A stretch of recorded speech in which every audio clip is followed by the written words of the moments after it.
नमस्कार। आकाशवाणी जयपुर अजमेर से प्रस्तुत है प्रादेशिक समाचार।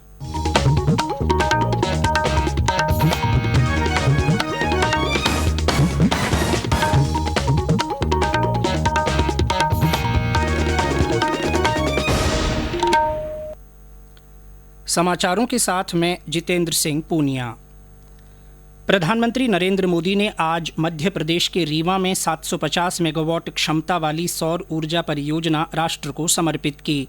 परियोजना का उद्घाटन करते हुए श्री मोदी ने कहा कि रीवा का ये सोलर प्लांट इस पूरे क्षेत्र को इस दशक में ऊर्जा का बहुत बड़ा केंद्र बनाने में मदद करेगा।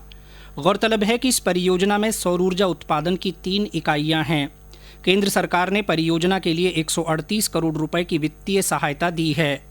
रीवा सौर परियोजना देश में अन्य सौर परियोजनाओं की तुलना में कम दरों में बिजली उपलब्ध कराने वाली पहली परियोजना होगी, जिसमें प्रतिवर्ष कार्बन उत्सर्जन 15 लाख टन कम होगा।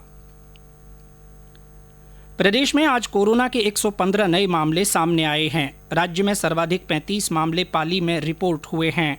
जयपुर में 22, अजमेर में 10, अलवर और भरतपुर में 9, नागौर में 7, कोटा में 6, झुंझुनू में 5, श्रीगंगानगर में 4, सवाईमाधोपुर में 3, चित्तौड़गढ़ में 2, टोंक, बूंदी और झालावाड़ में 1-1 नए मामले सामने आए हैं।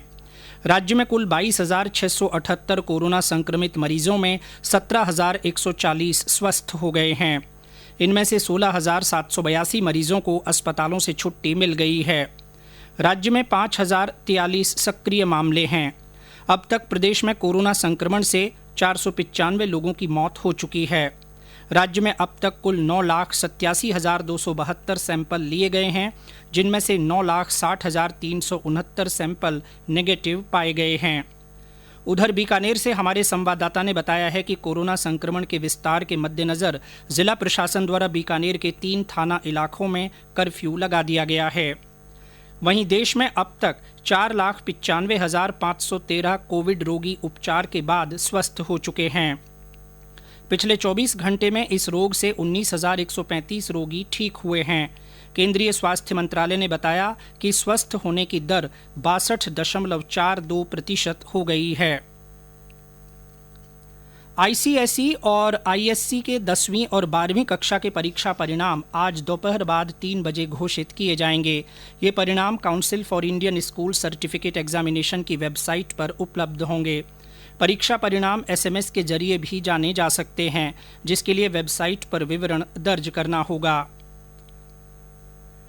प्रदेश में पिछले 24 घंटों में कई स्थानों पर बारिश होने के समाचार हैं। मौसम विभाग के अनुसार राज्य में सर्वाधिक 55 मिलीमीटर बारिश करौली जिले के हिंडौन में दर्ज की गई। वहीं मौसम विभाग ने पूर्वी राजस्थान में कुछ स्थानों पर हल्की बारिश और पश्चिमी राजस्थान में मौसम शुष्क रहने का पूर्वानुमान व्यक्त किया है। मौसम विभाग के अनुसार अगले 3-4 दिन मानसून कम सक्रिय रहेगा। एशिया कप क्रिकेट टूर्नामेंट अगले साल जून तक स्थगित कर दिया गया है। कोविड-19 के बढ़ते संक्रमण को देखते हुए एशियाई क्रिकेट परिषद ने यह निर्णय किया है। पहले ये टूर्नामेंट इस साल सितंबर में आयोजित किया जाना था। श्रोताओं, देश में लॉकडाउन समाप्त हुआ है, कोरोना नहीं। इसीलिए स्वयं की सुरक्षा और आम जन की रक्षा के लिए मास्क पहनें, सार्वजनिक स्थलों पर लोगों से 2 गज की दूरी बनाए रखें, कोरोना से बचाव के उपाय अपनाएं, बार बार हाथ धोएं, यहाँ वहाँ थूकें नहीं और बिना मास्क पहने घर से बाहर नहीं निकलें। साथ ही अफवाहों पर भी ध्यान न दें। श्रीगंगानगर जिले में कृषि में पुरुषों के साथ महिलाओं की भागीदारी बढ़ाने के लिए सरकार कृषि विषय में अध्ययन करने वाली छात्राओं को छात्रवृत्ति प्रदान कर रही है। इसी के तहत कक्षा 11 में पढ़ने वाली छात्राओं को 5,000 और कक्षा 12 में पढ़ने वाली छात्राओं को 12,000 रुपये प्रतिवर्ष छात्रवृत्ति के रूप में दिए जा रहे हैं। कृषि उपनिदेशक विस्तार डॉक्टर GR मटोरिया ने बताया कि कृषि क्षेत्र में सरकार द्वारा दी जा रही सुविधा और रोजगार के बढ़ते अवसर के चलते इस विषय की ओर छात्राओं का रुझान बढ़ा है। इसके साथ ही प्रादेशिक समाचार बुलेटिन समाप्त हुआ। हमारा अगला बुलेटिन राजस्थानी में दोपहर 3 बजे प्रसारित होगा। नमस्कार।